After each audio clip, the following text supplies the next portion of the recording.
David, Kenny Rhoda, Sports Time Ohio, welcome. Thank you. You mentioned you're not an offensive coach, you're not a defensive coach, you're a basketball coach, but every coach has a philosophy that he believes in. What is your philosophy that you want to bring here to the Cavaliers?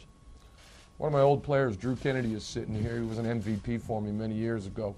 And he'll tell you the same thing I'm going to tell you right now. It's always been the same. Play hard, play together, play to win, and have fun.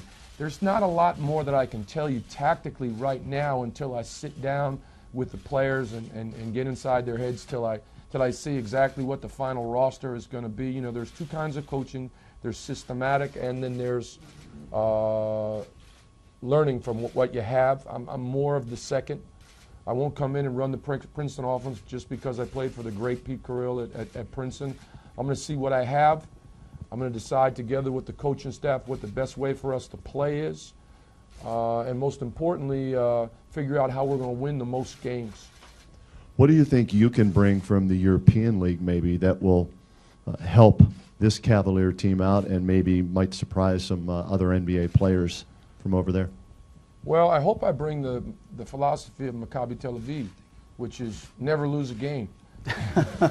Not one, or there's going to be a countrywide investigation. You know, I hope the management didn't hear me say that. I really did.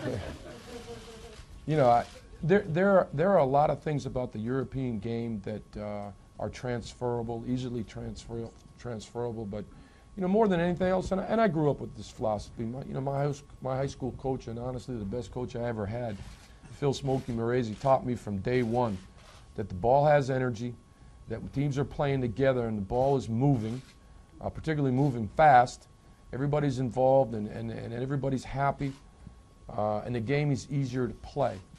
And that's the kind of philosophy I want to instill here.